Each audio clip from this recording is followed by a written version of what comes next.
Okay, so this time I want to talk a little bit about what to do after we've gathered herbs. Last time we talked about gathering herbs. I want to talk just a little bit about drying and storing herbs, just kind of a quick overview of that. And then the main topic I want to talk about this week is making oil infusions. And we've talked a little bit about oil infusions before, but I want to get into a little more depth about that and about kind of the theory behind it, kind of like why we're doing what we're doing and what the sort of chemistry or the processes are that are involved in an oil infusion, so that you have a theoretical understanding of why you would make an oil infusion as opposed to a tincture or a water-based extract, something like that. So I'm going to talk about all of that, and it might get kind of a little bit dense, but hopefully it will be some useful information that you can use for the rest of your life, the rest of your time working with plant medicines.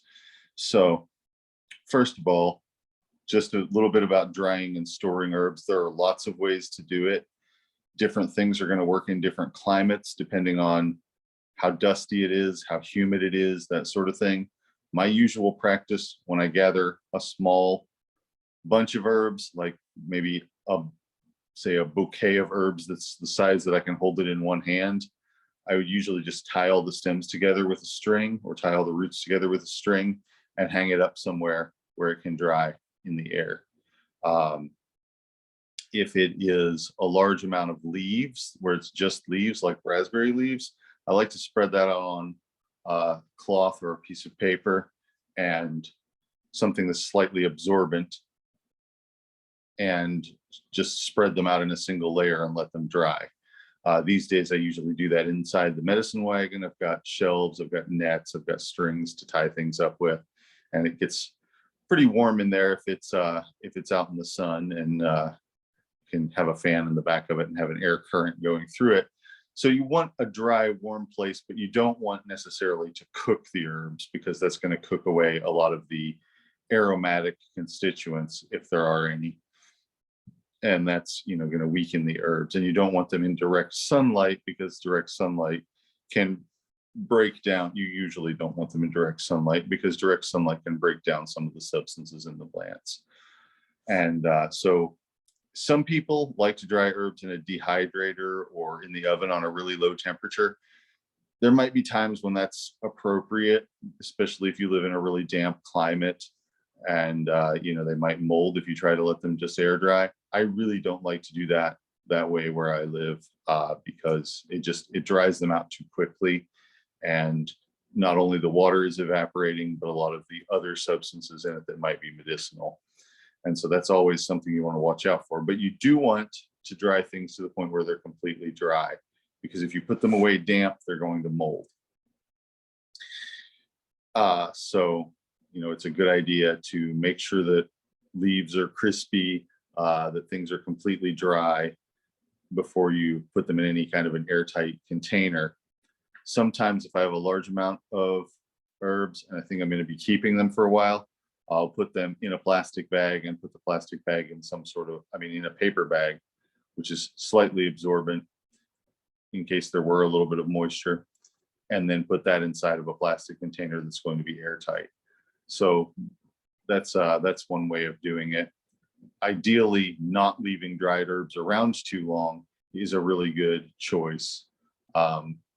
Also, just like when you're making a preparation of herbs, the smaller the pieces it's broken into, the quicker the medicinal stuff from it is going to dissipate. In an infusion, that's going to dissipate into the liquid. In the air, it's just going to dissipate into the air. So you don't want that, because it's, the medicinal part leaving the plant matter. So, if you have herbs just sitting around, they can, if they're in the open air and there's airflow over them, they'll dry. But then after they're dry, you want to put them in somewhere where there's not airflow over them that was going to be taking away medicinal constituents anymore. And so sunlight is bad, dampness is bad. and too much heat is bad. And those are the main things that you want to avoid. When properly stored, some herbs can last for many, many years. I like to tell the story about how at Transylvania University here in Lexington, they have some old jars that were part of their medical school's apothecary, and one of them is a jar of valerian. And I smelled the jar of valerian when I was over there 2 years ago guest lecturing, and it still smells like valerian. And it's, you know, it's around 160 years old, probably, because their medical school closed because of the American Civil War. So, you know, it's not necessarily top quality valerian, but it's definitely still got some of the medicinal constituents in it, because those are the same substances that make it smell the way that it does. Particularly isovaleric acid is the substance that gives it a sort of what some people would describe as a sweaty feet kind of smell. It's sort of a funky, deep note to it. It also sometimes has a fruitier flavor when it's fresh, and that's not there anymore in the 160-year-old batch. And it's usually not there anymore if you buy year-old valerian, or it's not there very much anymore if you buy year-old valerian that's been dried. So it's, you know, something that's kind of better to process right away, make into tincture right away, so that when the medicinal constituents are leaving the plant material, they're going into your extract instead of into the atmosphere, where they become too dilute to do much good. So those are some things to be aware of, a few simple things to be aware of when you're gathering and drying herbs. And you want to, sometimes you need to rinse the herbs right after you've picked them, make sure there's no spiders or bugs on them, things like that, and then just hang them up to dry immediately, or spread them out to dry immediately. You don't want to let much time pass, because, you know, once they start to mold, they're basically ruined. It's not really, not necessarily the sort of thing like it would be with a vegetable, where you can just cut the bad part off. You kind of have to assume that that the whole thing is not the best quality that it could be anymore once that's happened. Some plants like red clover will actually change their medicinal properties very strongly if they dry slowly and have a little bit of fermentation happening in the process. And they'll look normal, but they'll have very different medicinal properties. They'll lose a lot of the properties that people usually use them for, and they'll become more strongly anticoagulant, basically keep the blood from clotting. And so that's something that you know, you just kind of have to be careful with. You have to handle it well, so that you know that the medicine that you're giving to people is really good medicine, and so that you can, you know, be confident in what you're doing.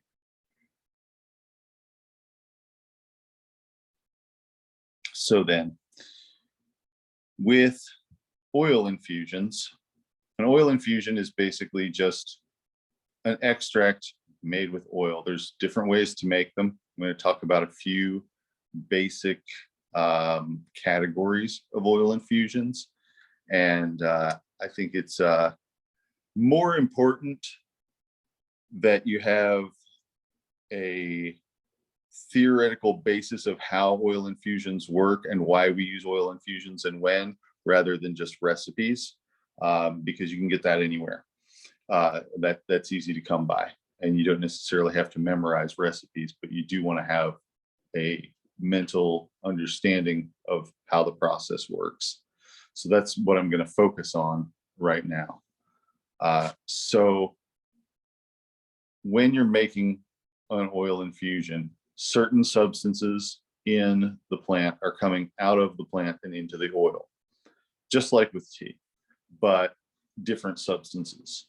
So there are certain substances that will only dissolve in water. There are certain substances that will only dissolve in oil, and there are a few that will dissolve or disperse in both. So when you're taking substances out of plant material and into a liquid, there are basically two different ways that those materials or those substances from the plant can exist in the liquid. One is that it can be a solution, and the other is that it can be a suspension. And the difference between a solution and a suspension is kind of like the difference between salt water and mud. Salt water is a solution. You have the water, you have the salt. Salt's maybe, it's a ground up rock, and you mix it in. It's soluble in the water, so it dissolves, it melts into the water. If you were to look at it on a molecular scale, you would see each individual ion of salt would be separate and surrounded by particles of water.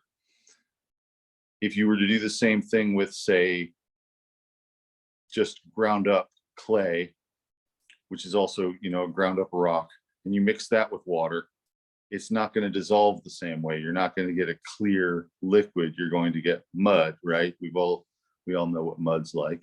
You can't really see through it very well, and it's liquid, but it's kind of a little bit solid too. And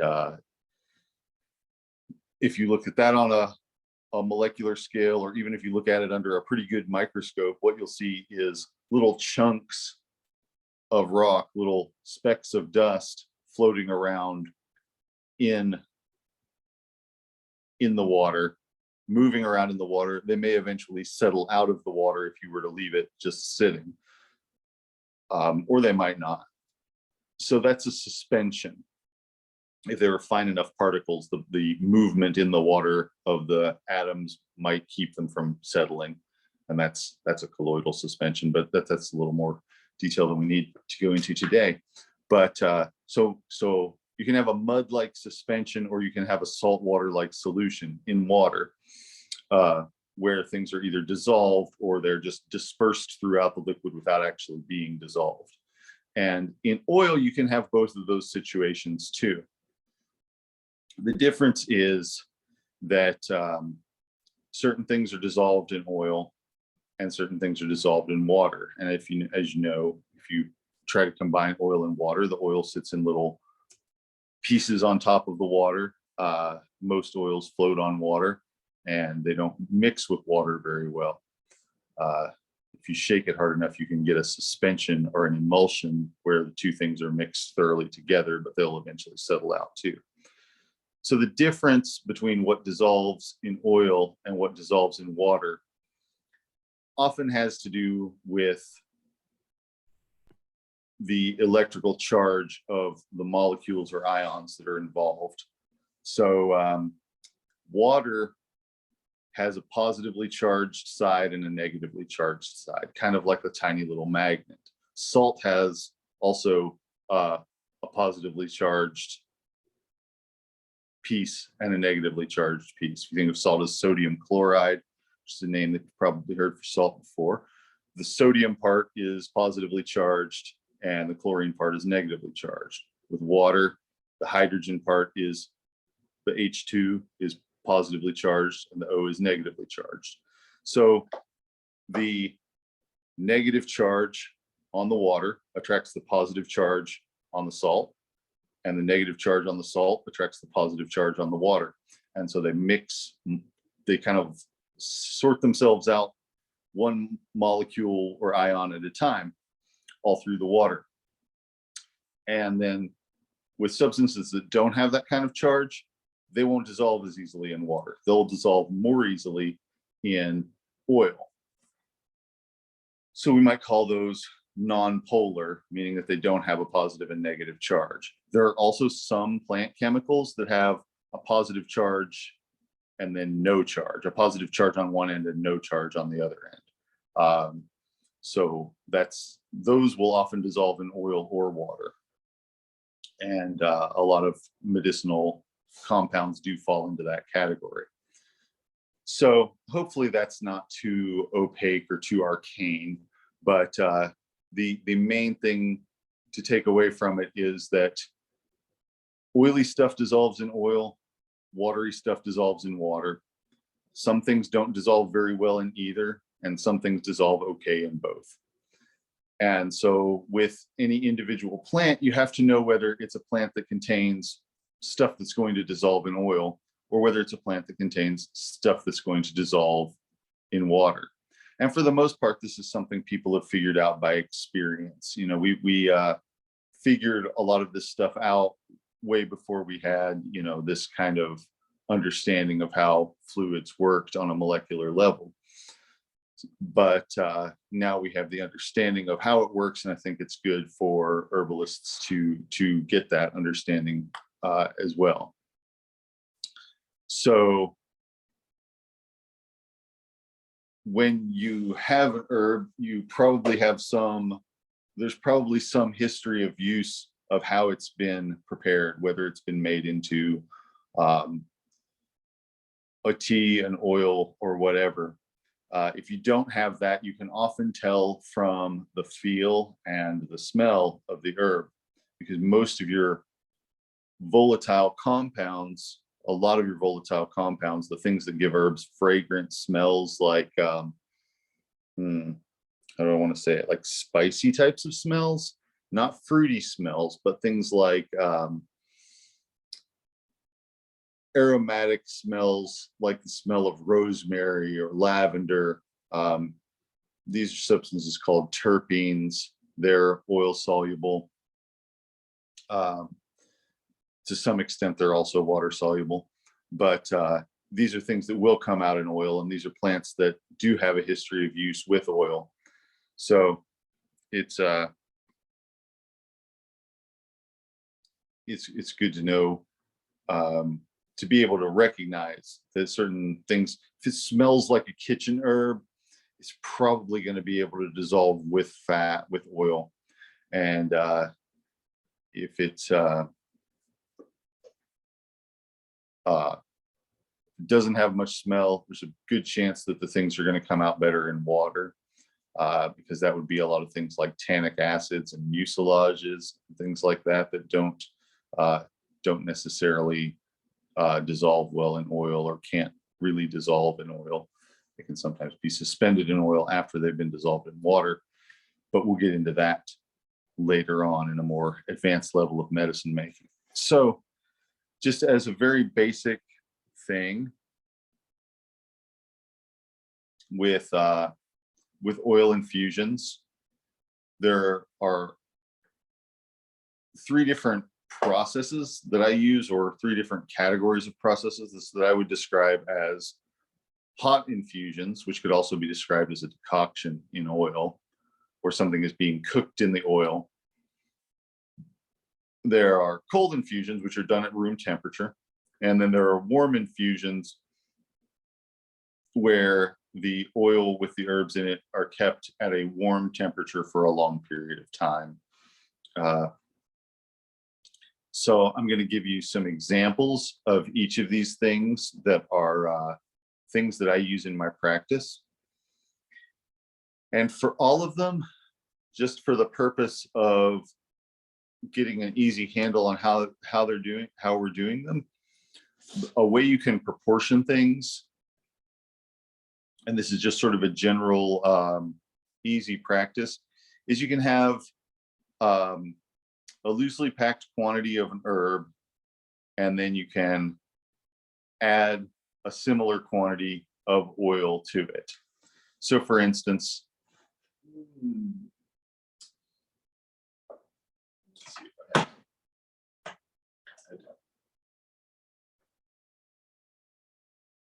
hang on just a second, I'll grab some.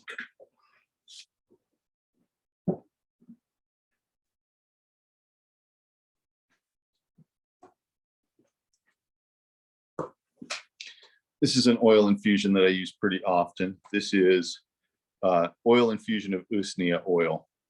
And the way that I would make this is to use this jar full of oil, and then a same size jar full of usnea lichen, and cook the 2 together.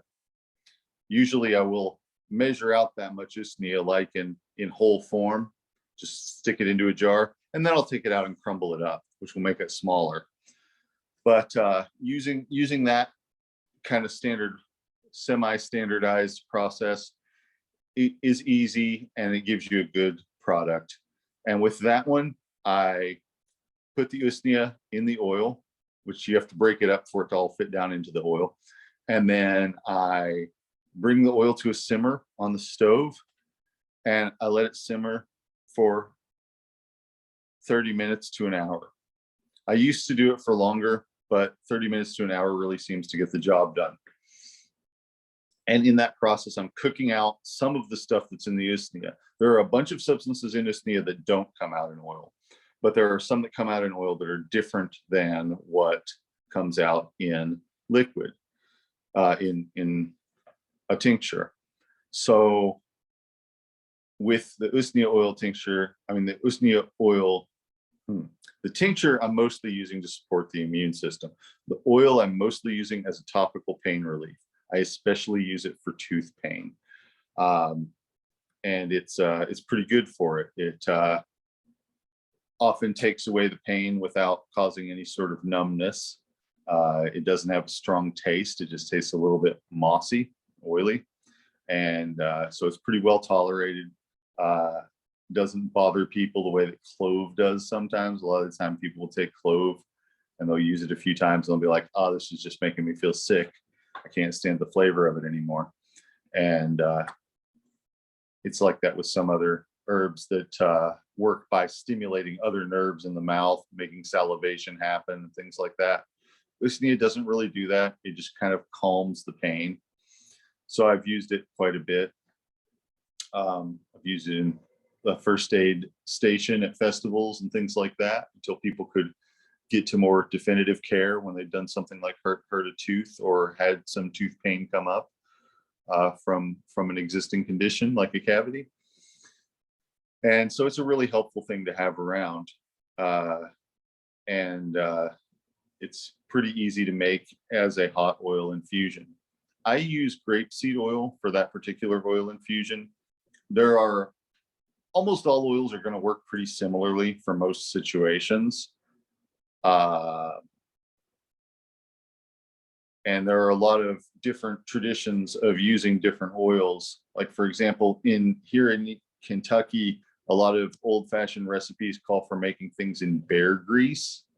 And then later on in lard, pig grease, pig fat. So animal fat was something that people used quite a bit and still do use, but it's not necessarily my preference, partly because it's solid at room temperature, which makes it less than ideal for certain situations, partly because it's I just kind of find it kind of gross, but and some people wouldn't use it because it's an animal product also. But 100 years ago or 200 years ago, it was much easier to come by than plant-based oils for a lot of people. So a lot of the time, it just depends on what people have had in their environment. In this environment, traditional oils that were easy to get would include nut oils and sunflower seed oil in addition to animal fat. And so those are things that can be pressed out of oily seeds. There are different things all over the world. The Mediterranean and Middle Eastern and North African traditional medicines use a lot of olive oil because olives grow there and they've always had them. And it's kind of maybe the easiest thing in that environment to make a plant-based oil out of. So olive oil has been used a lot as a medicine by itself, and which sometimes people call it sweet oil when it's being used as a medicine by itself, but also as a base for oil infusions. Olive oil is better for colder infusions than hotter infusions because sometimes it changes its consistency when it's cooked. So I really like grapeseed oil for anything where I want it to not have much flavor. If it's going to be in a situation where someone is going to be tasting it, I really like grapeseed oil because it basically has no taste. It doesn't really have much of a smell to it either. It's very plain. And so that's kind of, it lets me know if the infusion tastes like the herbs the way it should, and it is easy for people to take because it doesn't impart a strong taste to the plant material. So that's one that I use quite a bit. Sesame oil is another one that I use quite a bit. Sesame oil is usually my favorite for skin things that are going to be applied to the skin. It gets absorbed really nicely into the skin. It doesn't tend to feel sticky and greasy for a long time the way that some other oils do. And I really kind of started loving sesame oil and developing a personal relationship with sesame oil when I was reading the classical Ayurvedic text, especially the Sushruta Samhita, but also the Charaka Samhita, which they used sesame oil a lot, often just by itself, but also as a base for carrying lots of other medicine. So, you know, it by itself, the sesame oil by itself is good for skin healing. It's mildly disinfectant. We talked a little bit about it before. So it's a really good one to know, and it's a really good one to use for making oil infusions with. So those are some of the ones that I use a lot. And both of those, both grapeseed oil and sesame oil, are suitable for hot, cold, or warm oil infusions. The cold process is very similar to making a tincture or making an infusion. You just pour the oil over it and you let it steep for a long time. And that's kind of, well, it's very easy. It takes a long time for it to be done. You probably want to wait a month for it to be done. With that especially, it's very important that the plant material is completely dry. I see so often on social media where people are trying out medicine making on their own for the first time, and they get fresh herbs and they put them in oil and it turns moldy. They're like, what do I do about this? And it's like, well, you can't really do anything about it. You just, you ruined it, and now you have to start over. And it's very sad because, you know, it can be very disheartening to have that kind of experience when you're starting out. And also, you know, it wastes the herbs and it wastes the oil, and I always hate to see that too. But it's a very common experience that people have. Apparently, it's something that not a lot of, that isn't always made clear in the process of describing how to make these things. But you don't want to put anything wet in a cold or warm oil infusion. You can do it in a hot oil infusion, but you have to cook it long enough uncovered that all the water is going to evaporate out of it, and that's a long time. So, you know, generally speaking, it's just worth your trouble to dry the herbs before you make an oil infusion out of them, unless there's some really, really strong reason not to. Hang on just a second.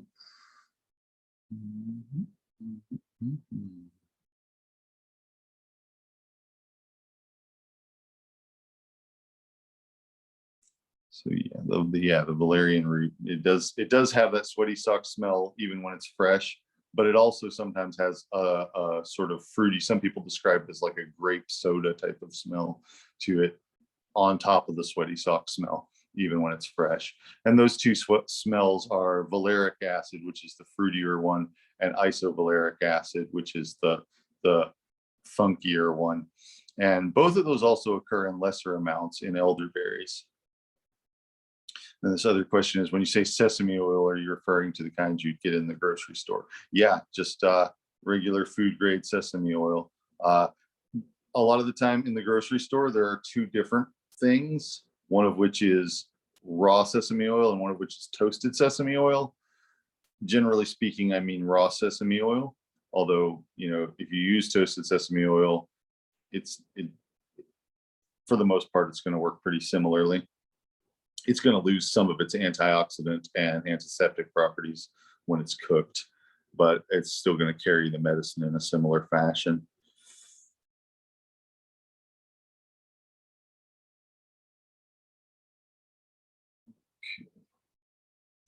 Oh. So with a cold infusion, you take whatever quantity of herbs you're going to use, and you add the oil to it. And just like with any other extract, the smaller the pieces are, the faster it's going to infuse, and the more it's agitated, the faster it's going to infuse. So with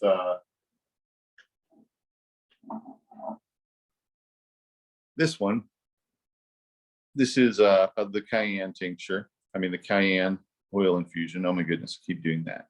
Cayenne oil infusion. So what I did here was I used a couple tablespoons of cayenne and 8 ounces of oil.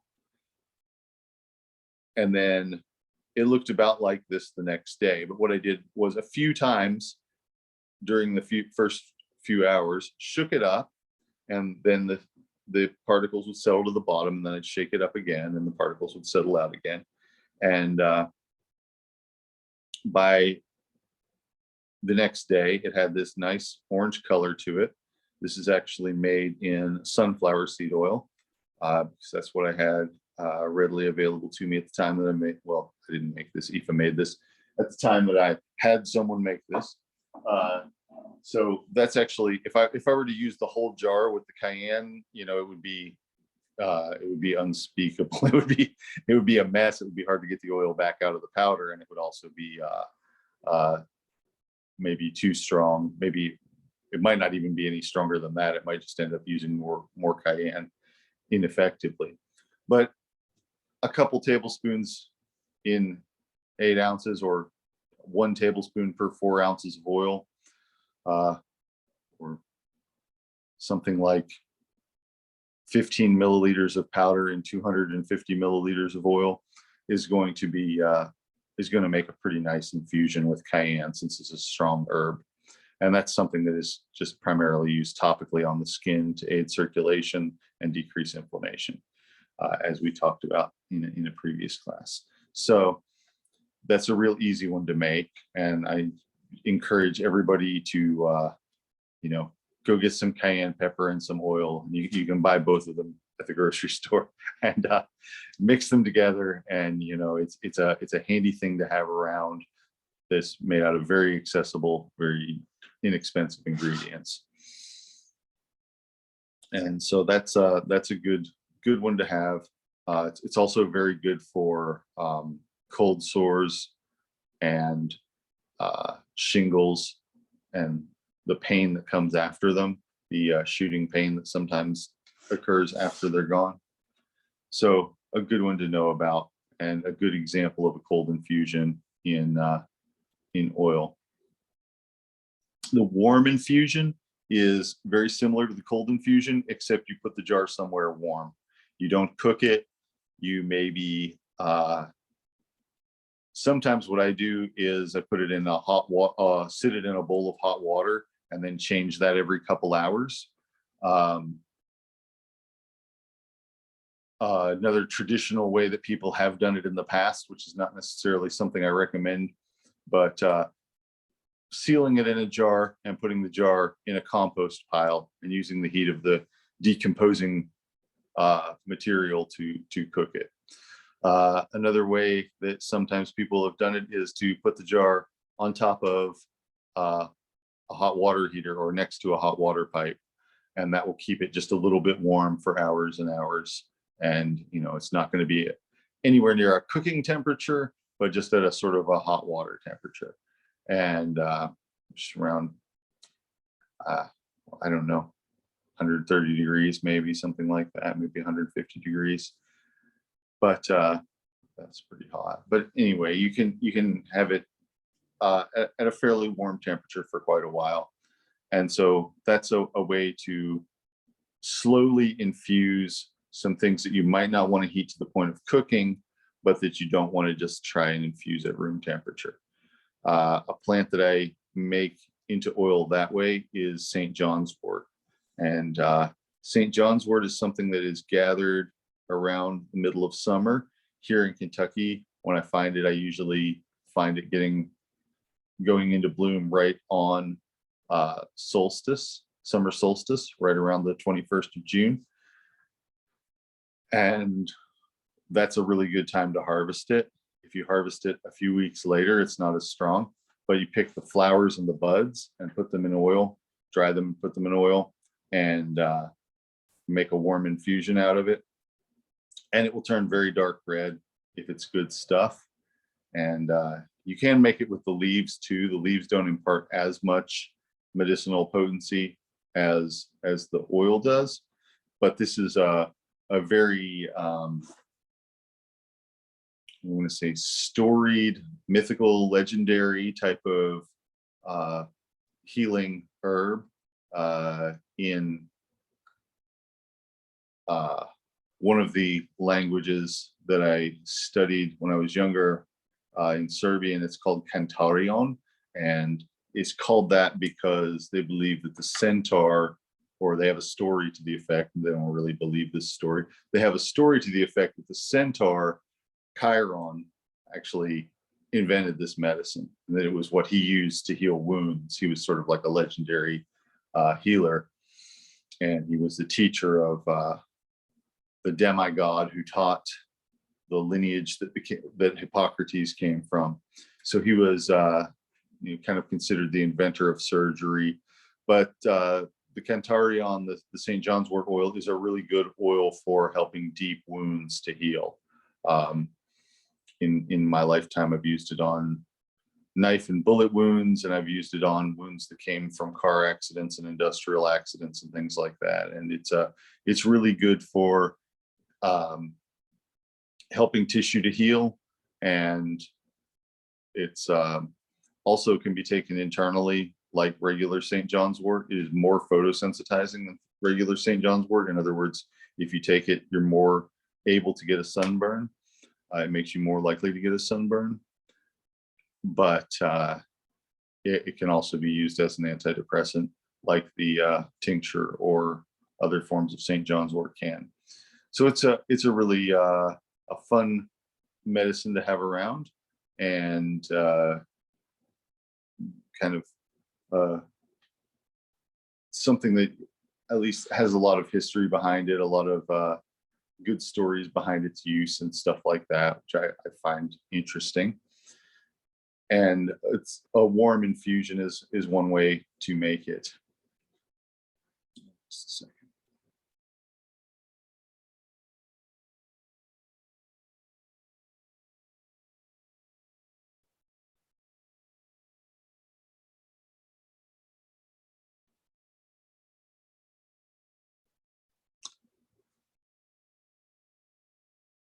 Gretchen says that the St. John wort is blooming now where she lives. So yeah, so there was a question about putting something in the windowsill to let it infuse. I would call that a warm infusion. Generally speaking, it's going to be heated up by the sunlight some, and that's gonna help the process along. You know, you don't want to do that for a real long time because it's going to, the sunlight could also break things down. So when you're making a warm infusion or a hot infusion, one of the reasons you might do that is when a plant contains resins. If you have a plant that contains resins, which are sort of sticky substances that contain a lot of medicinal components a lot of the time, you would not want to do that at room temperature, because the resins need to sort of melt. They're almost like plasticky type of substance, and when they heat up, they melt some, and when they're melted, they can disperse in oil. So there are a lot of traditional medicinal plants that are made into a warm or hot infusion, that what you're doing is you're melting the resins out of the plant and into the oil. And often if you're doing that, you want to agitate or press or squeeze it as well, shaking, stirring, that kind of thing, to help the resinous compounds get spread around throughout the oil. There's a herb that grows here called balm of Gilead. I mentioned it in the anti-inflammatory section. This is Populus balsamifera. It's a type of poplar tree, and the buds contain a sticky resin that is anti-inflammatory, and so it's usually melted into something, and then that's used as a topical pain reliever. Traditionally, mutton fat has been used, which is sheep tallow. but I don't use that. It's not something that really is part of my material culture for one thing. I think the balm of Gilead that I have right now is made in coconut oil. So it's like something that sets to a solid consistency, which the thing about something that sets to a solid consistency with that particular one is that if you have something that remains liquid, some of the resin will crystallize back out of the extract with that particular herb. And that's something that I just know from experience. And so if you do it with something that turns hard, turns solid, then it can't settle back out of it. It's like frozen in the crystalline matrix of the solid oil. So coconut oil works great for that.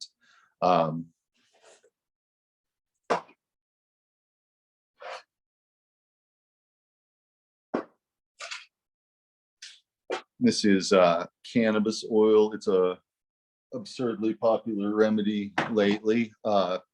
Basically hemp buds made in a warm oil infusion. And that's something that is used for a lot of purposes, but calming and pain relieving being some of the main ones. And that's got resins and also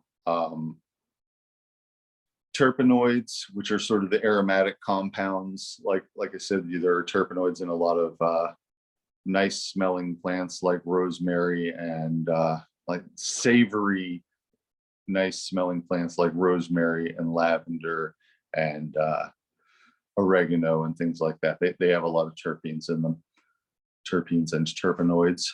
And so there's also a lot of that in cannabis. And when it's warmed up, the aromatic compounds disperse and dissolve in the oil, and the resins melt into the oil. And there are also oils in the plant. The seeds contain a lot of oil, and so the fatty acids from that are also going to be coming out into the oil extract. And so that's a situation where really I would do somewhere in between a warm and hot infusion, something where it was not warm enough that it was simmering, not hot enough that it was simmering, but pretty warm, like a low temperature on the stovetop kind of situation works well for that, or a slow cooker. With the balm of Gilead, I like a little more heat for that, because it is the buds are sort of big pieces. They don't crumble up or anything very easily. So there are pieces that are about,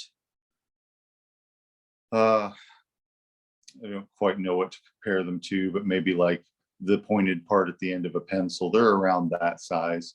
And so you want to put them in something where the oil is going to be hot enough to be flowing through them and melting the stuff out of them. With those, I usually do pick them and put them right into the oil without trying to dry them. They don't have much moisture in them other than the resin, and that does disperse into the oil.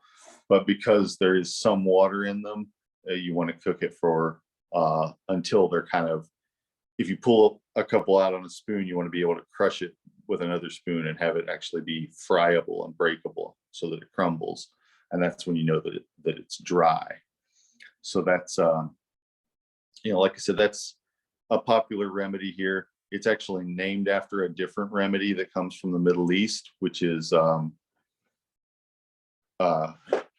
called balm of Gilead, but is not a related plant, and but is also able to be made into a medicinal oil infusion. There are some plant substances that are that dissolve pretty completely in oil. So if you're like collecting resin, like pine pitch, or collecting a resiny type of sap, or a tarry type of sap, like pine pitch, or myrrh is another one. Frankincense is another one. Copal, which is used in the traditional medicine of Central America, is another one. All of these are things that are like, basically, if you collect them or if you buy them, it'll be drops of hardened sap. and those will melt completely in oil. You should be able to warm it up, stir it, keep warming it slowly until they're completely melted, gone into the oil, and there wouldn't be much of any soft or hard parts remaining. Just maybe there will be a few bits of bark or whatever that were stuck to the sap, but the sap itself is going to completely melt into the oil infusion. So that's those are very powerful remedies. The myrrh is a very strong anti-infective. You can use it topically and internally, and it's usually I don't use the oil version of myrrh internally because it can upset people's gallbladder, but topically it's really great stuff. It's like almost like having a preservative that you can put on the wound. It's really going to keep gnarly wounds from getting infected. Propolis is another thing that works the same way. Propolis is bits of resin that are collected by bees. It's a plant material, but it's collected by bees from whatever plants are around you that are producing resin, and they use it to sort of wall up the front of their little honeycombs. And so you can buy propolis, and if you get pure propolis, which is pretty expensive, but you don't need much of it, it will dissolve in oil, and you can use that in the same type of way as a protectant and to speed healing and to discourage infection in all sorts of injuries. Frankincense is more for pain and inflammation. So it can be used topically for arthritic joints and also for skin inflammation, irritation type of situations. I've used frankincense externally for psoriasis a lot of times, and also for psoriatic arthritis, which is an autoimmune condition where you get psoriasis and arthritis, often in the same spots. So it's really good for that. Unfortunately, there are a bunch of different kinds of frankincense, but the stuff that has traditionally been called frankincense, Boswellia sacra, is pretty hard to find a good ethical source for right now. It has a fairly limited range. It's slow growing. It was never something that there was a ton of, which is why it was always used as a medium of trade, or as a trade good, or as a cash crop. And it was also used as a medicine, and still is. I was getting my frankincense from a family of frankincense gatherers in Yemen up until a few years ago, when the civil war in Yemen started. A little while after the civil war there started, and they ended up getting displaced. And now it's been several years that I haven't been able to get a hold of that family anymore. So it's harder to get Boswellia sacra, which is the traditional frankincense, anymore. There is Boswellia serrata, which is a species that grows in the Indian subcontinent, is much more available and fairly similar. So that's out there. And if you want to pay for it, you can find people who have good quality frankincense coming out of places like Oman, but it's not.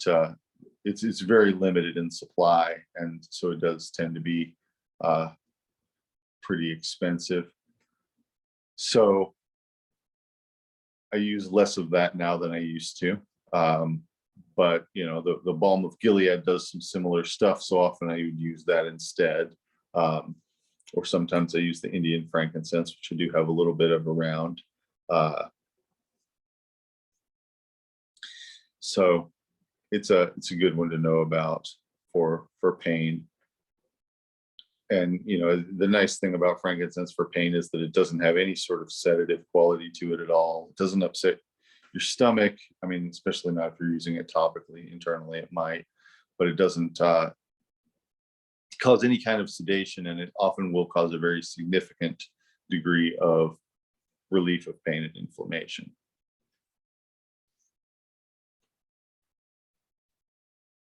Let's see. So yeah, propolis is a similar type of thing. Pine pitch or balsam fir might grow where you live, and those can be made into oil infusions as well. If you don't find enough of the resin to make an infusion, you can also use pine needles or fir needles. I mean, fir needles would be the normal thing to use. And make an oil infusion of those. You do want to dry them first, and then you can break them up and infuse them in oil, and you'll get a lot of the resins and things out of them.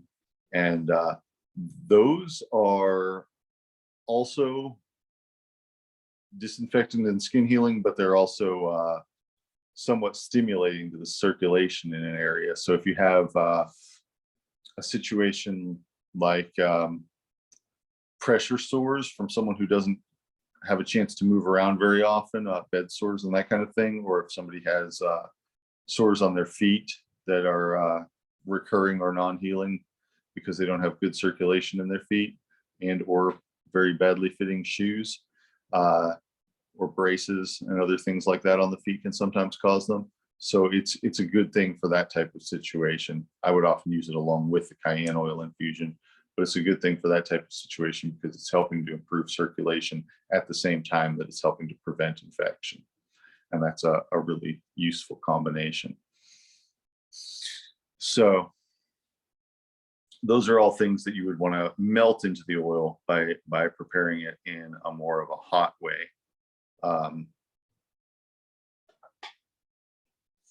The cold oil infusions, like I said, most of the time, aromatic savory herbs are going to be a good thing to do that way.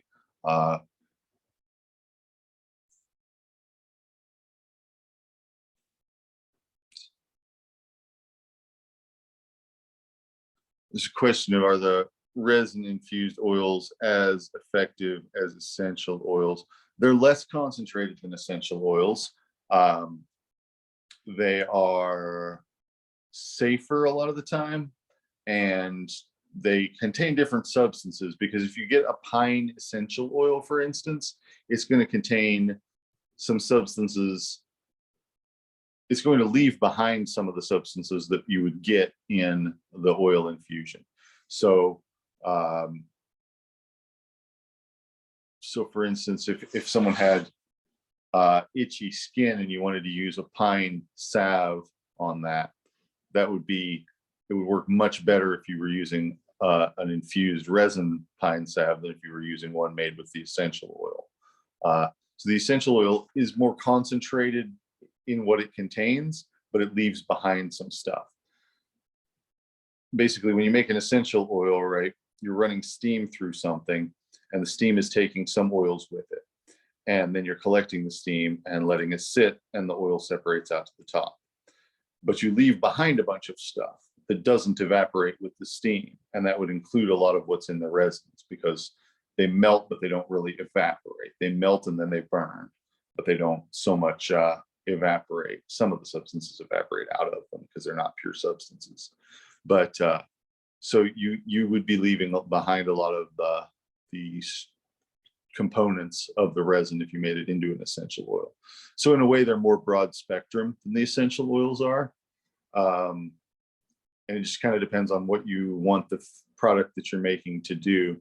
And as far as cost effective, it kind of depends on what you have available to you and things like that. But for my part, if I wanted to make a pint of oil infused with pine resin, I could do that for next to nothing, because I can go get the pine resin and I can buy the oil at the grocery store for fairly cheap. If I wanted a pint of pine tree essential oil, it would probably cost a lot of money. So it kind of depends on how much of it you need and how much trouble it is for you to get that particular thing. But there's definitely the potential that it could be a lot cheaper to use the infused oils and resin infused oils. And like I said, they will sometimes contain substances that wouldn't be present in the other stuff.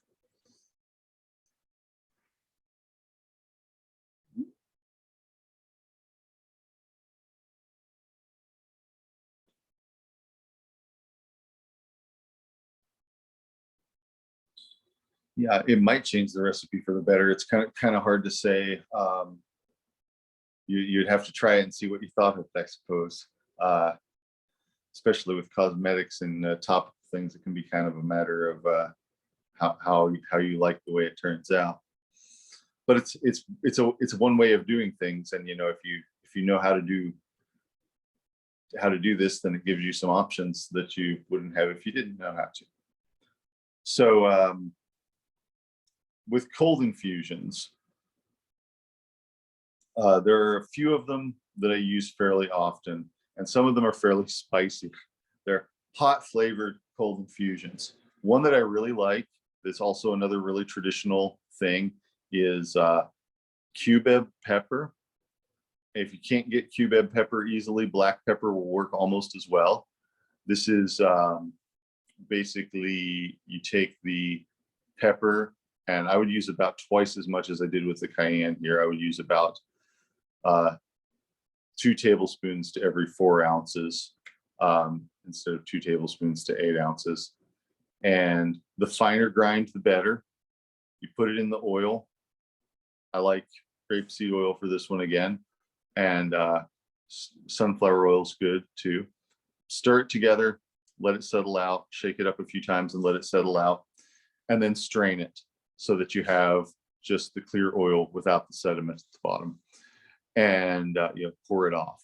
And this is a rubbing oil that is used for massaging sore muscles, and it's also what I mostly use it for is for massaging, having someone massage their gums with it, which can be really regenerative.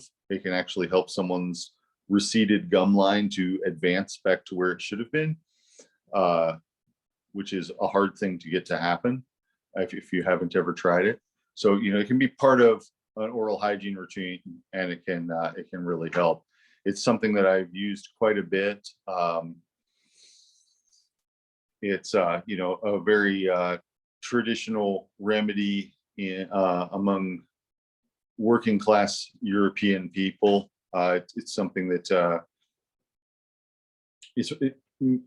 black pepper for a lot of people in the 1800s and in the 1900s might have been the only spice that they had in the house, and people still used it medicinally.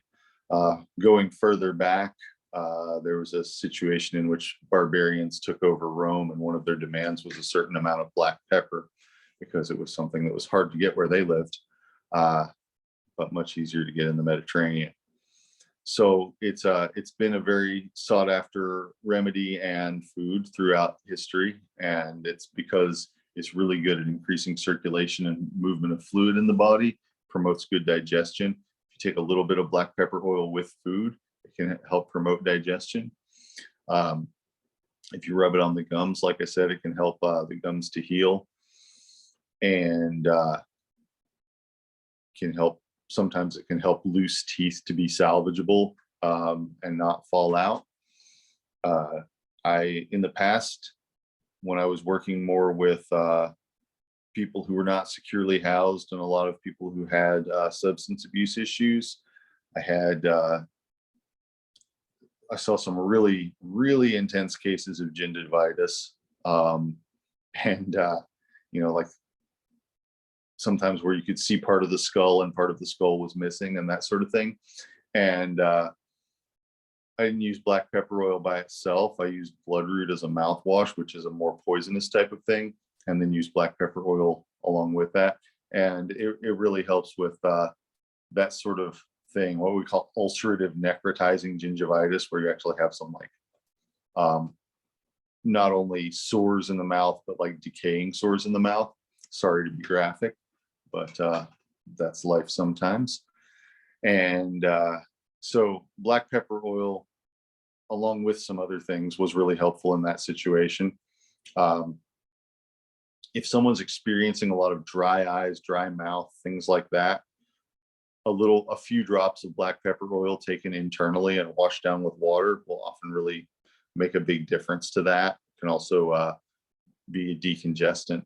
And it's kind of an extreme measure, but if you put a drop of black pepper oil on, somebody puts a drop of black pepper oil on the tips of their little fingers and then breathes it in like that, it will provoke a sneezing fit, but it will also be a dramatic measure for getting sinuses to drain if they're clogged.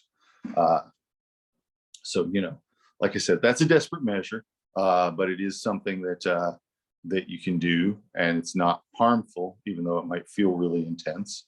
It doesn't tend to cause any kind of problems other than perhaps incontinence if somebody sneezes too hard. But if they're prepared for that, it's not such a big deal if it's not taking them by surprise. So yeah, black pepper oil is a really good one to make and to keep around, and has a lot of uses.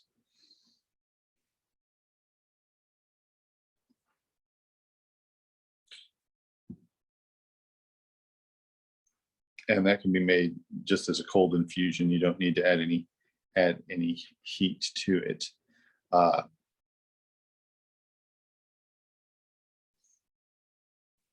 Mullein oil, which I've mentioned last time, is another good oil. It's less intense than black pepper oil, but it does some of the same sorts of things as far as being warming.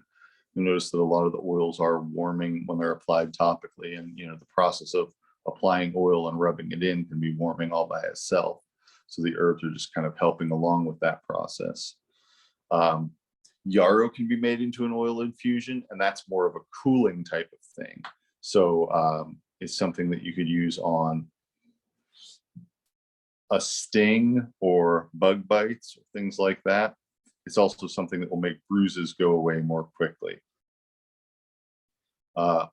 Arnica, if it grows where you live, can also be used that way. Arnica is a poisonous plant to take internally, but if you make it an oil infusion out of it and apply it topically, helps bruises to go away faster. A lot of the mints that have a cool flavor to them, like spearmint, can be made into an oil infusion as well. And then another one, and this is another kind of a traditional household remedy that was more popular in the days when more dramatic stuff was more popular, but hot mustard can be made into an oil infusion, and just a cold infusion, and that can be rubbed on the chest to break up congestion, and it will redden the skin, and it will have like a sort of a burning feeling on the chest, but it will provoke pretty copious expulsions of phlegm and everything like that, coughing and expelling phlegm if there is phlegm to be broken up. So with that, you would want to take lots of water before getting started. Anytime you're trying to remove any sort of stagnation in the body, you know, you want to make sure that there's plenty of hydration. So that's a thing to do first, and then, you know, applying the pepper oil on the middle of the chest from the divot between the collarbones to the xiphoid process, and it warms things right up. So those are some readily accessible plant medicines that can be made into an oil infusion very simply, hot or cold.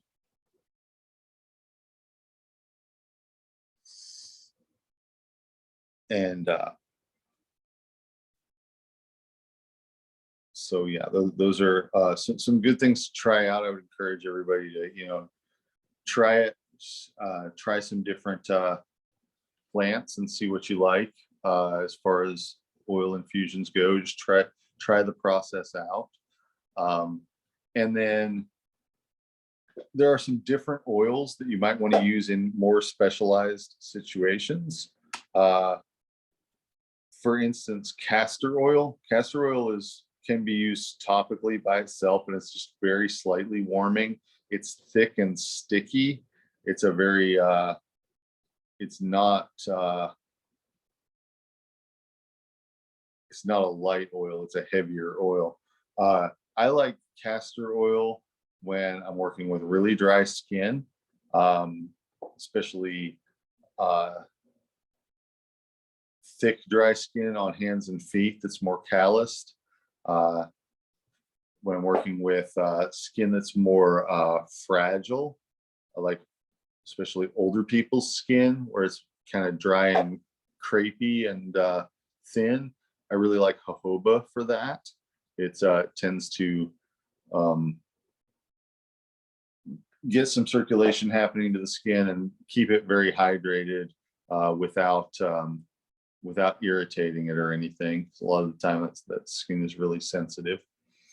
And with all of these, it's sort of, there's a lot of wiggle room. There's a lot of room for trying things out and seeing what seems to work well for you. But these are some general tendencies that I find certain oils to be good for. Shea butter is an oil that's become fairly popular in recent years.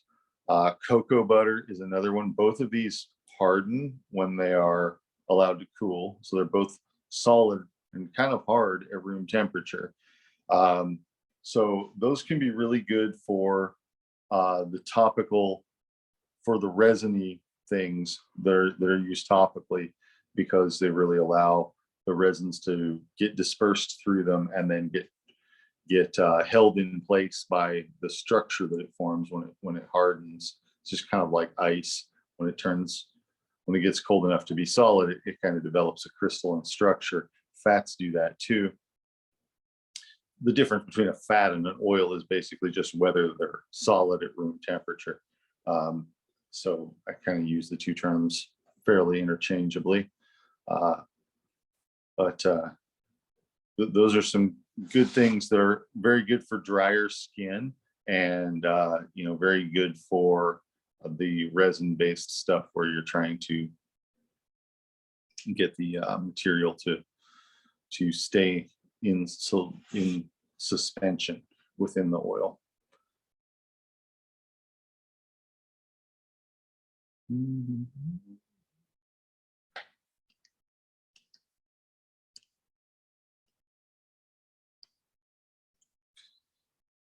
Now, I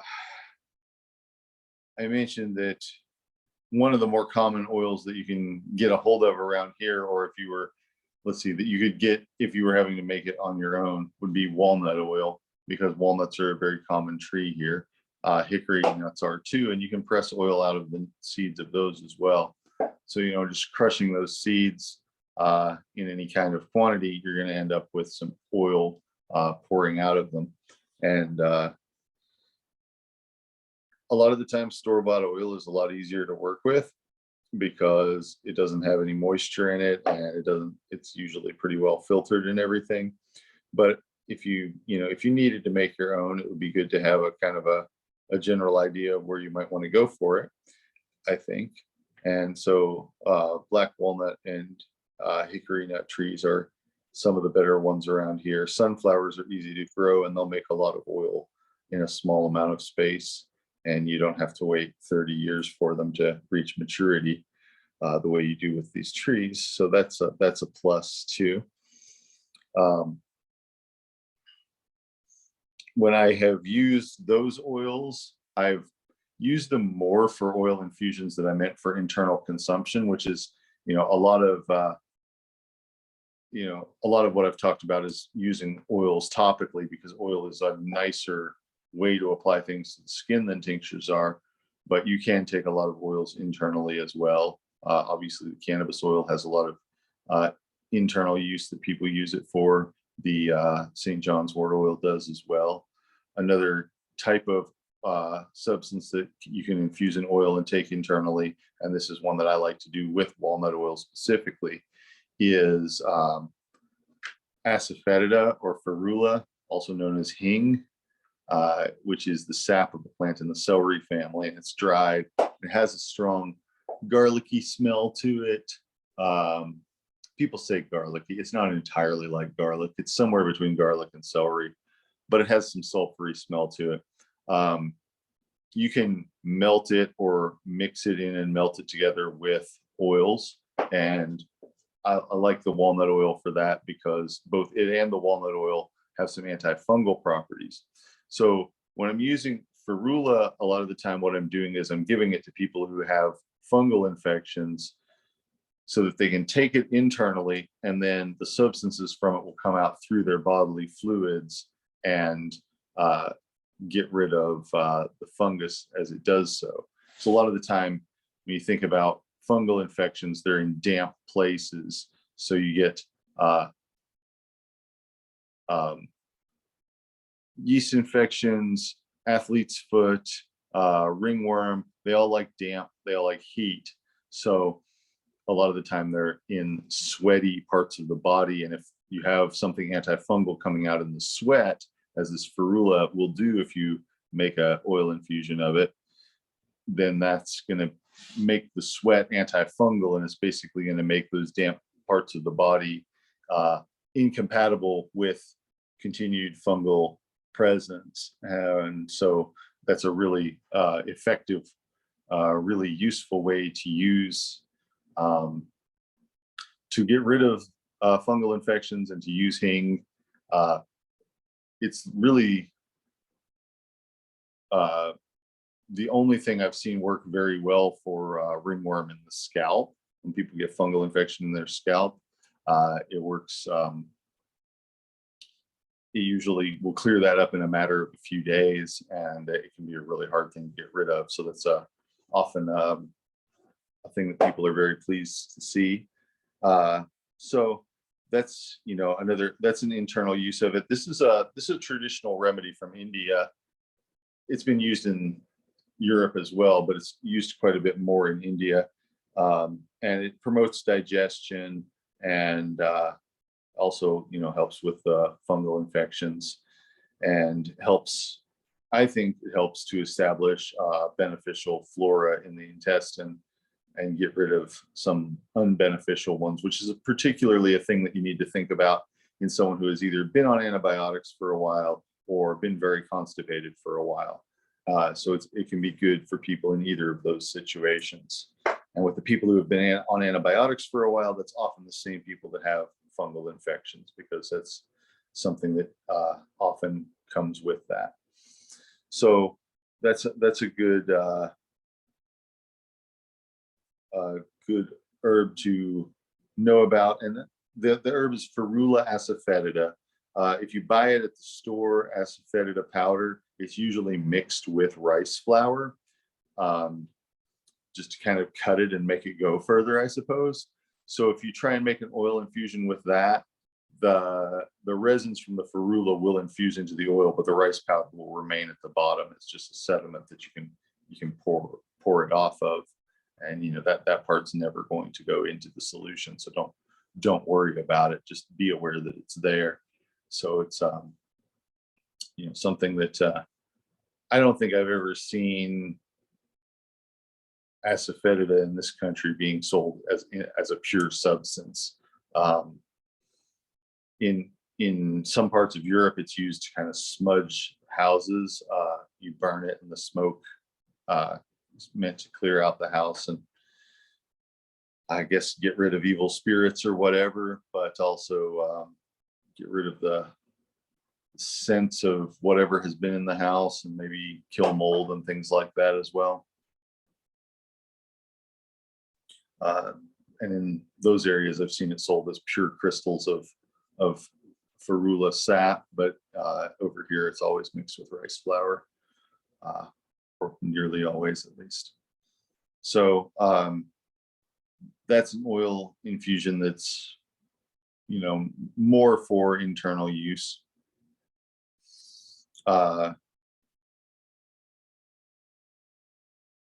Historically, some things have been used as oil infusions, like black cohosh, for instance.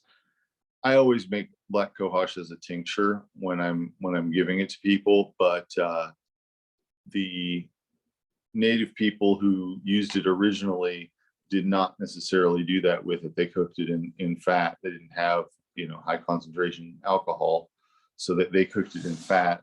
The stuff that's in it is not water soluble. It will dissolve in alcohol, and it will dissolve in oil. So with what I said before about things dissolving in alcohol versus, I mean, in water versus things dissolving in oil. Alcohol is kind of an in-between thing where it's a lot of things will dissolve in alcohol that wouldn't dissolve in water, but then the alcohol will dissolve in the water. So you can kind of take the other substances along with it. But it sort of depends a lot on what you're making an extract of. We'll talk a little more about that at a different time. Let's see. Yeah, Janelle mentions that an article she read mentions smudging killing airborne microbes. And yeah, it does seem to do that, especially microbes that are in droplets. So if they're in, if somebody sneezes and there's a lot of little droplets in the air, and then you burn some kind of smoke that has antimicrobial properties, the tiny particles of smoke are going to combine with those little droplets that contain the bacteria, and they're going to basically kill the bacteria and also maybe precipitate some of the droplets out of the air as well. So yeah, it definitely has been measured in recent years to have some positive effects on the existence or on the presence of airborne bacteria and viruses and things like that.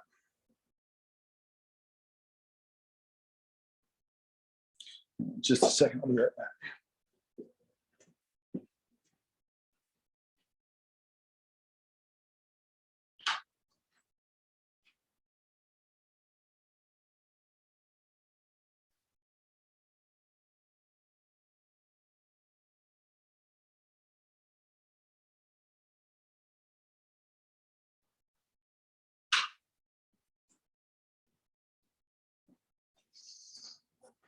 All right. So one of the herbs I wanted to talk about today is calendula. And calendula is a real nice basic herb. If you're new to growing herbs, it's pretty easy to grow. If you're new to working with herbs, it's pretty uncomplicated to work with. So it's a fun herb to get to know in the early stages of your herbal processes, or later on, whenever. It's Calendula officinalis is the species that I'm mainly talking about here, although there are a lot of species of calendula. Calendula officinalis is the one that has the most thoroughly documented history of medicinal use, although a lot of what I'm saying probably does apply to the other species as well. Calendula is called marigold in English, but it is not the only set of plants that are called marigold. So usually when I'm talking about it, I just call it calendula to avoid the possible confusion there. And a lot of other herbalists do the same thing. The flowers are the main part used, and their main use is as a skin remedy, sort of like you would make a hot oil infusion out of the petals. You can make a cold oil infusion too, or it just takes a little longer. I usually would do this on a fairly low temperature on the stove top. And calendula petals are orange. They contain some carotenoids and xanthins that are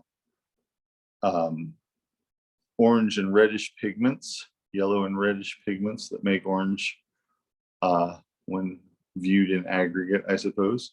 They're oil soluble, so an oil infusion is the best way to make it.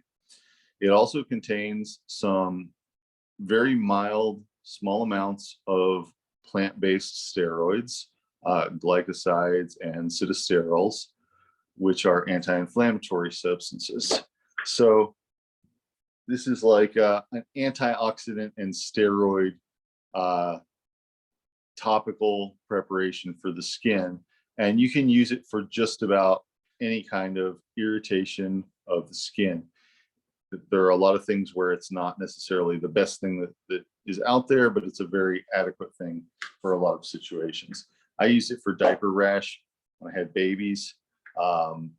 Used it for in first aid type situations for a lot of skin issues. It's not really what I use for poison ivy when it's itchy, but if somebody has a lot of excoriation where they've scratched open a lot of places or have a lot of irritation that's from scratching, sometimes you get what's called neurodermatitis, where somebody's breaking out because they're scratching. It's really soothing for that. So it's just kind of helping to heal any sort of superficial injury to the skin, and also helping to suppress the symptoms of all sorts of skin outbreaks, allergic reactions, things like that. So it's an oil infusion is the usual way to prepare it. I like wheat germ oil with this particular one. That's what I originally used with it. Wheat germ oil contains a lot of vitamin E, so it kind of helps to preserve the oil, and it helps to preserve the skin as well. These days, a lot more people seem to have allergies to wheat, intolerances to it, and so I've moved away from using that as much. And so right now I have some that's in wheat germ, and I have some that is in sesame oil. And the nice thing about it is it imparts a nice orange color to the oil that you're cooking it in as it's going along. So I don't really like to use it in a greener kind of oil like olive oil, but if you have something that's closer to clear or just the light yellow, like grapeseed oil or sesame oil or walnut oil, and you cook the calendula in it, it will turn the whole thing orange as the fat soluble substances are coming out of the petals and into the pot, into the oil. And so you can make it just as an oil infusion, or you can melt a little bit of wax into it so that it'll harden into a salve. And you can use it as sort of a remedy for all kinds of skin things, any kind of minor skin thing that you might want to give a little bit of care to. It's useful enough. It's a good thing to kind of keep as a first line skin treatment, keep in the medicine cabinet or wherever you keep your herbal first aid kit or whatever. So it's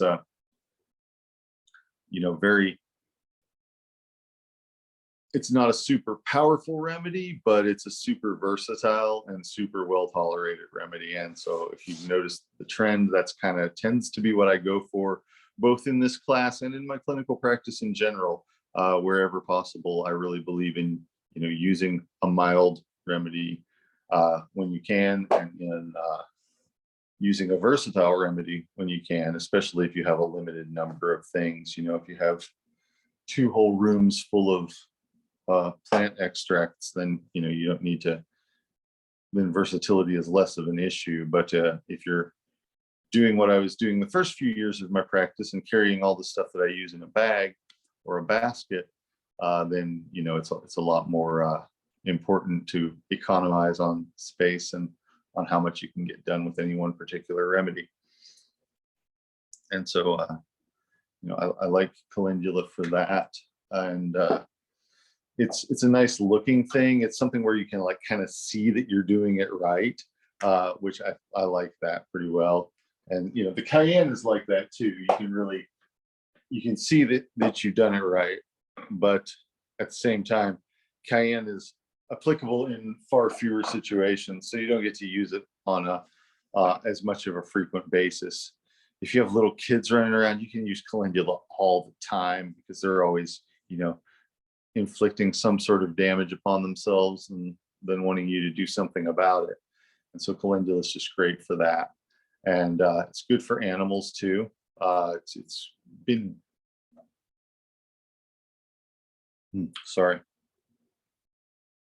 it's been used a lot for animals. And so, a lot of the time people will ask me about herbs for animals. And I'm like, well, I really am not sure, how an animal would react to a particular herb because I'm used to humans. And sometimes animals metabolize things differently or whatever. But with calendula, I do know that it tends to be pretty good for a lot of animals, and that if they, lick it off of themselves or something like that, it's not going to cause any real problems at all. So it's a good remedy to have around, good thing to practice making and to familiarize yourself with and all of that. So yeah, that's one of the herbs that I wanted to talk to you about.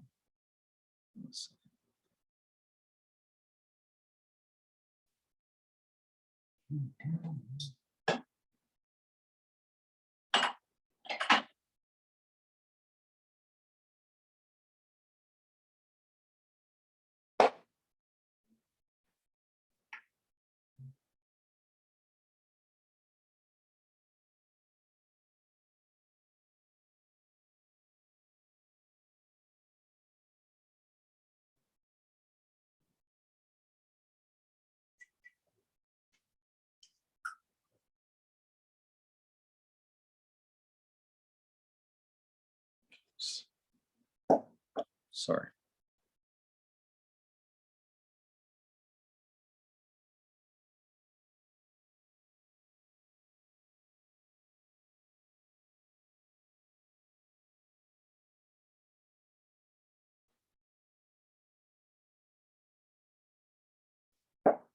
And then the other herb I wanted to talk a little more about is St. John's wort, which I already talked a little bit about. So as an oil infusion, you know, it's used for, it can be used for wounds, and as a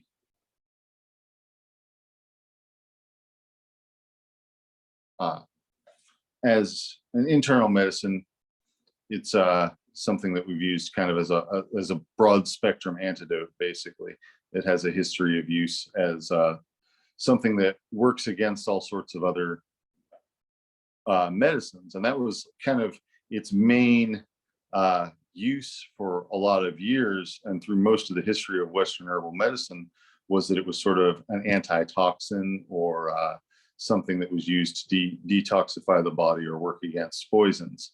And now we think of that more as a drug interaction, because it makes the body use up other substances.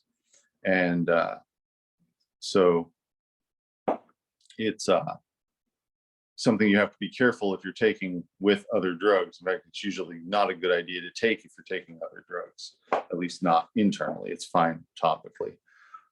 As far as we know, that doesn't cause any problems at all. But if you're taking it internally, you don't want to take it with a lot of other medicines, or you don't want to take it with hormones. You don't want to take it with a lot of antidepressants, because it just speeds up the rate at which the liver is going to break those things down. So that's you know, something to avoid in a lot of situations. And in recent years, it's kind of gained a lot of popularity as an antidepressant, and it's mildly effective as an antidepressant. It's not one of my favorite things to use for depression, but it's okay. It's like a lot of conventional antidepressants in terms of how it works, or in terms of how it feels in someone's body, I should say. It takes a while to work. It often causes some sense of dry eyes and dry mouth and that sort of thing. So there's sort of, and based on some of the chemicals that they've found in it, there's sort of an assumption, or a not too well supported conclusion, but it might be right, that it's kind of working like an SSRI and or like a monoamine oxidase inhibitor, which are two classes of prescription drugs that are used for depression. In my own practice, I usually use tarragon and holy basil as first line things for depression, because they're food type herbs. They're things that are, you know, very well tolerated, and you know, part of the human diet, and as such used by lots of people every day, without there even being a medicinal reason to use them. And they work quickly. So I often would use those, and if those don't work, sometimes I use more intense members of the genus Artemisia, which is the genus that tarragon's from. And that's something that I find to be pretty helpful. More of the time than St. John's wort, which I still keep around and which I do use sometimes. But the main thing that I use St. John's wort for in recent years is actually helping people to cease the use of opioids. And so it's you know, actually it's drug interaction property, or it's antitoxin property that it's previously been known for, and being harnessed and put to some good use. So it's if somebody has been on opiates and they're trying to transition off of them, usually people don't come to me unless they've already tried to transition off of them and had some trouble doing so, either because the pain became too great, or because they just felt really weird, or felt strongly compelled to take more of them, or whatever. So usually, you know, usually if they're talking to me about it, there's been some kind of a problem. But I've been using St. John's wort for this for close to 20 years now, for quite a while now. And I've found that it's effective about 4/5 of the time in helping people who have previously had trouble transitioning off of opioids to complete that transition off of them and be off of them for at least 6 months. So that's a fairly decent success rate compared to anything else that's out there. And so it's something that I, you know, have kind of conferenced about and written about, and try and promote that process, protocol, if you want to call it that, but more of an approach, really.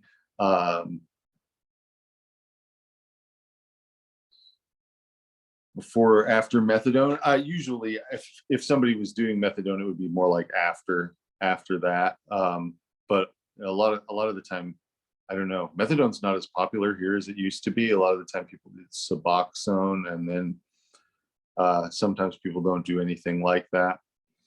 A lot of the time lately, it's more like, you know, people start off on oxycodone and then go straight to heroin from that. And, you know, so that's kind of, I don't know. But yeah, usually if somebody was trying to use this, they wouldn't want to use it and then use methadone. They'd want to use it to try and transition completely off of any sort of opioid. And so a lot of the time when people are coming off of those substances, not only do they have the cravings for them or whatever, they often have depression, feelings of hopelessness, and physical pain. And the St. John's wort helps with all of those things. And so it's still a rough transition for a lot of people, but sometimes it makes the difference between it being doable or not, or being successful or not. So that's, you know, not necessarily something that you're going to see all the time working as if you're just working as an herbalist for your family and friend group, but there's a good chance that at some point you would have somebody who's struggling with that issue, because it's become quite a common experience. And a lot of the time when people are coming off of, even coming out of a long hospital stay, for instance, where they've been taking them for pain and then transitioning to not using them anymore, sometimes that can be very difficult. And yeah, St. John's wort can make that process easier. And in that context, I'm usually using St. John's wort as a tincture and using about a teaspoon of it a day. But the oil infusion is really good for a lot of topical things. It's, you know, good for helping stuff to heal. And St. John's wort can also be prepared as a tea, and that can work too. The main thing that's in St. John's wort that makes it work is the oil, or is an oily substance, but it will disperse in water as well. And in that case, it's kind of the opposite of what I described with mud, where in mud you've got little tiny particles of solid material spread throughout the liquid material. With With this, you've got little tiny droplets of oil dispersed throughout the liquid material. So it's kind of like a liquid within another liquid. So that's you know, a different structure, a different delivery system of the medicine, but it's a lot of the same medicine getting into the system that way.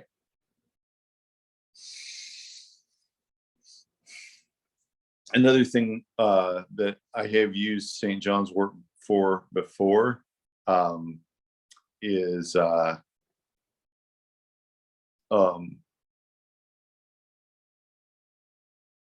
viral infection, especially longer term things like HIV, and in people who are having frequent outbreaks of herpes or cold sores, taking St. John's wort. And for that, the oil taken internally is actually my preferred approach. And it just kind of seems to be that it's keeping the viruses from making as many copies of themselves as easily. That might not actually be what it's doing, but that's kind of, there was some in vitro studies, some laboratory studies to suggest that it was doing that. And so that might be the actual mechanism of action, or there might be something else going on. But generally speaking, I've used it a lot for herpes simplex virus of various sorts, and I've used it a little bit for people who had HIV. And in most cases, people do a lot better than average with it. So, you know, it seems to be helping the overall outcome on a fairly consistent basis. And again, you know, because those are sort of not necessarily things that are part of the traditional understanding of herbal medicine. You know, we didn't really know about viruses until fairly recently, and we didn't really know that much about viruses until the 1980s or so. So our understanding of that has evolved a lot within the lifetime of most of us here. And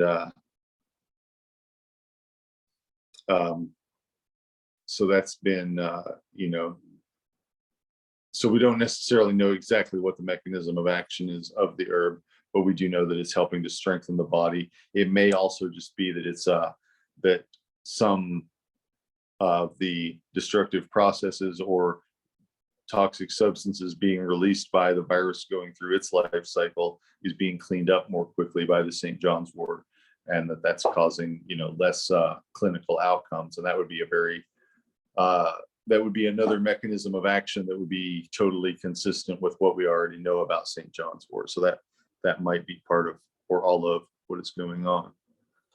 Just a second. Hey, Andrew, what was the formulation that you said you preferred to use for St. John's wort or herpes virus? I like to use the oil infusion, the warm oil infusion that I mentioned earlier, which is made by drying the flower petals and buds, and then putting them in oil and keeping it warm for a couple of days until it turns red. Okay, so a topical application. No, an internal application of the oil infusion. Interesting. Yeah, yeah. So you can take like a half a teaspoon to a teaspoon a day of that. You can also put it topically on an outbreak, but yeah, I like it internally as a preventative immune supporting type of thing. Just another question. What? Oh, just one follow up. I'm just curious why you prefer that over the tincture. Because this is a really kind of a plain answer, but because I've used both and it just seems to work a little better without having any really quantitative data to support that. But that's how it seemed. That's been my impression of trying it both ways, is just that seems to work a little better. I kind of feel like that it stays in the body longer when it's taken as an oil, or maybe gets absorbed more slowly in a more time released way throughout the day compared to that tincture. But you know, that's something that I definitely cannot prove It's just kind of my suspicion based on how people tell me they feel after taking it. Okay, thank you. Yeah. So there was another question about using St. John's wort oil for Epstein-Barr virus. And I really haven't used it for that. I mostly use Usnea in tincture form for that, at least to start with. And then often there are a whole bunch of other symptoms, and I use a whole bunch of different things for all the symptoms. But Usnea and sometimes lemon balm when it's like an acute phase type of thing, and Usnea when it's a more chronic type of situation, are my go-to herbs in that particular scenario.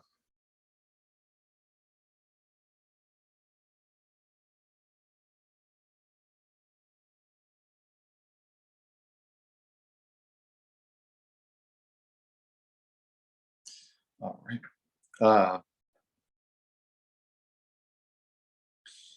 Okay, yeah, and so, with the St. John's wort oil, olive oil is traditional with that one. It's not, absolutely a deal breaker to use anything else. Most oils would work very similarly, but that is has been the traditional one, at least in the areas where people wrote the most about it. People in other areas might have been using different things and getting similar results and just not writing it down as much. But that's kind of how I read about using it originally, and how I heard about using it from someone that was a teacher of mine. And so that's kind of how the form that I started out with using it in. And, it works. So let's see.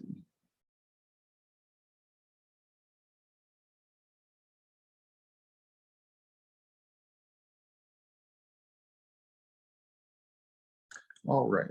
Well, any questions about any of that, either about the herbs or the oil infusion process? Okay, let's see. For the cubeb or black pepper oil, what dose and for how long until the gums begin to grow back? And would this be suitable for oil pulling? It would be really intense for oil pulling because it's pretty spicy. And the dose is like maybe 4 drops massaged into the gums, maybe 1 or 2 drops on the upper gums and a couple of drops on the lower gums, and just kind of massaged into the gums with the fingers. And so that's going to be a lot more economical than doing oil pulling with it and swishing it around a larger amount of it around in your mouth. But also, I think that the taste of it, the spiciness of it, might be kind of problematically intense for trying to like swish your whole mouth with it. Although, if you try it, let me know how it goes. It might not be that bad. I mean, it's not super spicy, because it's like this black pepper. And cubeb is like black pepper, but it has a cool element along with the hot element. Another thing about the cubeb pepper oil when it's taken internally is it will cause an increase of like all sorts of bodily fluids. So, that's something that people have used sometimes for lack of sex drive and also for bad circulation, is taking small amount of the cubeb oil internally. Yeah. Jafar gives it to the Sultan in one of the Arabian Nights stories. But it's just a few drops massaged into the gums for the oil for the gingiva. And how long it takes before people start noticing a difference is really probably weeks, probably a matter of weeks, maybe 3 to 9 weeks, something like that. It's not a quick process, but it's not really like glacially slow either. So yeah, something along those lines. Yeah.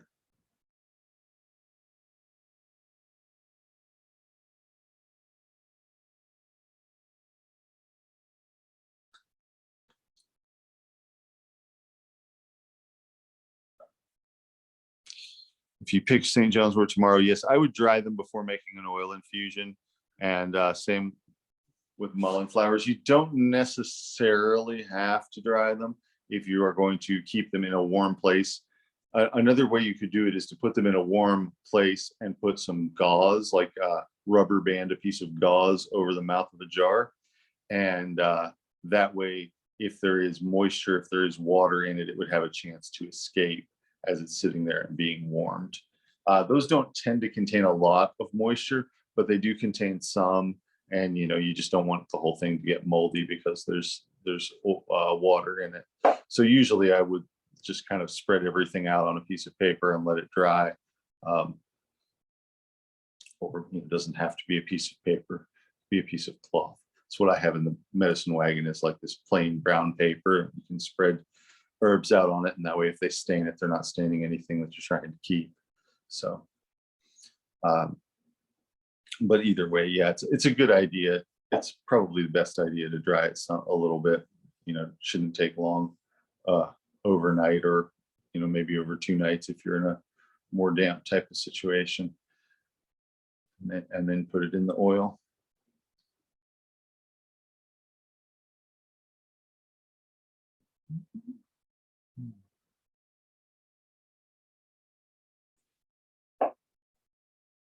All right. Any other questions?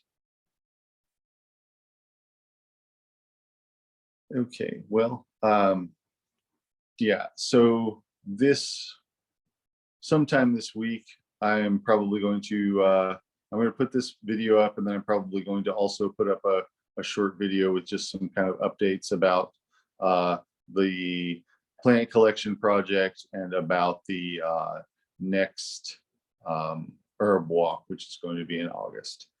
So I will email everybody when that is up, and hopefully I will get it up this week. I apologize for not getting it up sooner.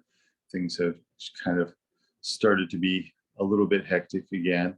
By the way, if you're going out in the world and stuff, you kind of take a little extra precautions as far as trying not to get COVID, because there's starting to be more and more cases of it in the community and in the area and in the country in general right now. We've had very low numbers for a while, but they're starting to go back up, and likely will surge again this fall like they did last fall. So just kind of take whatever precautions about that you see fit. But yeah, I mean, as far as masking, I'm masking whenever I go in public. I feel like it's maybe it's a little bit overkill, but it doesn't cost me much, and I feel like I would rather be a little too cautious than a little less cautious than I should be. So that's been my approach. It's yeah, I mean, depending on where you are, you might be the only one who is masking right now, but I feel like that's likely to change in the weeks to come. We'll see what kind of a reaction people have to it. I don't know. People look at me funny anyway, so. But yeah, that's been my approach to it. Not trying to tell anybody what to do, just trying to put it out there that numbers are increasing, and the latest variant is more contagious than previous variants. So that's all something that's good to be aware of. Well, thanks for coming, everybody. And oh yeah, and the tests are not necessarily as sensitive to the newer variants sometimes. So it's something to be aware of too. Yeah, thanks for coming, everybody, and I will talk to you again soon. And as always, if you have questions that you think of between now and next time, just let me know. You can email me or whatever. Thank you. Have a good night. Thank Thanks, you. Christina. Thank you. Thanks.